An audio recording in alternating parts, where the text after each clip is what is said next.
by Kareem Abdul-Jabbar, as awards season scandals pile up, dwelling on its historical inaccuracies.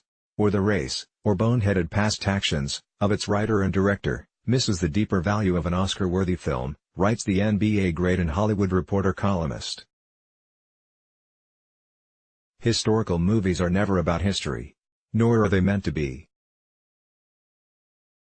Current historical films like First Man, The Favorite, On the Basis of Sex, Vice, Bohemian Rhapsody, Black Klansman and Mary Queen of Scots purport to tell us about important historic people and events, to present the facts that explain why the subject is so significant. Yet a Google search of each of these titles will produce a long list of factual inaccuracies.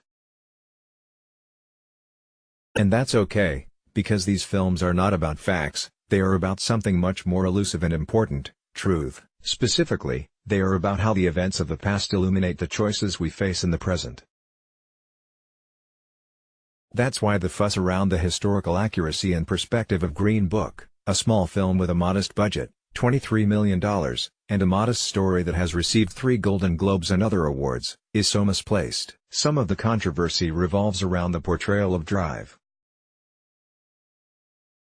Donald Shirley, a black classical/jazz pianist with several doctorates who spoke 8 languages, and his relationship with Tony Vallelonga, his uneducated Italian-American driver during an 8-week concert tour of the Deep South in 1962. Family members have complained that Shirley and Vallelonga weren't really friends, although in the 2010 documentary Lost Bohemia, Shirley directly says that they were. They have speculated that a scene where Tony stops at a Kentucky Fried Chicken stand and talks Drive Shirley into trying some could never have happened, and maintained that Shirley wasn't really alienated from his brother. While such discrepancies may irk family members, they don't really matter because those plot details are about getting to a greater truth than whatever the mundane facts are. The character of Shirley is alienated from his sense of self-identity as a musician who wants to play classical music but is forced to play popular music, and as a black man who is too educated to be embraced by some blacks but still treated by whites as less than human. He's also alienated from his own duality. He has so much to hide from the outside world that he's created an acceptable persona for that world. To show him cut off from his family, whatever the facts, is an effective way to emphasize the loneliness and despair that people like him endure. The other main controversy is whether the film is black enough. Almost every time a film is released that features racism, the work faces the litmus test of integrity to blackness. That's a fair test because movies have a long history of being condescending, reductive and insulting when representing black people or black culture, even when they are well-meaning. With Green Book, cultural critics wonder why the actual Negro motorist's Green Book, which listed places throughout the country where black people could safely shop, eat and lodge, wasn't featured more prominently as a historical icon.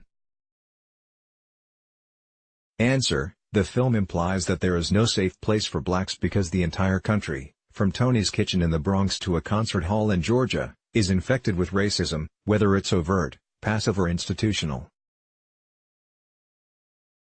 Some critics wonder why the story is told from Tony's point of view rather than from Dr. Shirley's. Doesn't that make Shirley merely a stereotypical device, such as the magical Negro, who exists in the story only to guide the white hero, Tony, through his character arc? Answer: as in all buddy films, whether Rain Man, Lethal Weapon or 48 Hours, both men are changed by their interactions with the other. As Tony reveals to Shirley, he was brought up in the same neighborhood as his parents and will likely die in that neighborhood. Though certainly not to the same extent as Shirley, Tony is imprisoned by geography, lack of education and lack of options. Exposure to Shirley changes his perception. Shirley, who has forced himself to be so guarded that he is imprisoned in his lavish apartment, allows himself to feel friendship and engage in the world that he has kept at a distance. The film is much more effective from Tony's point of view because the audience that might be most changed by watching it is the white audience.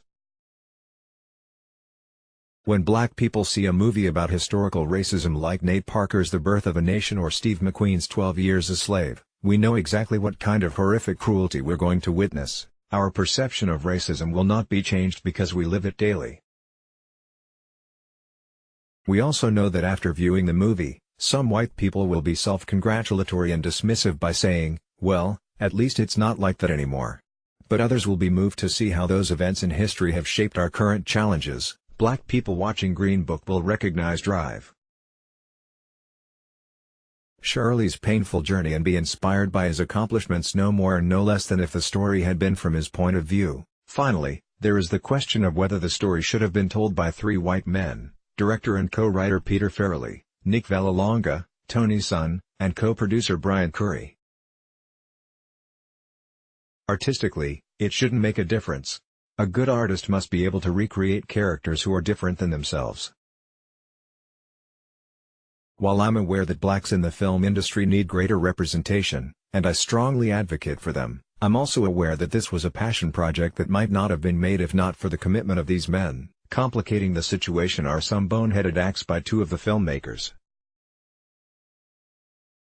Farrelly admits that in 1998 he flashed his penis as a joke to There's Something About Mary star Cameron Diaz and to movie executive Tom Rothman. Vallelonga confirms that in 2015 he tweeted support of Trump's false claim that thousands of American Muslims had been seen celebrating the tragedies of 9/11.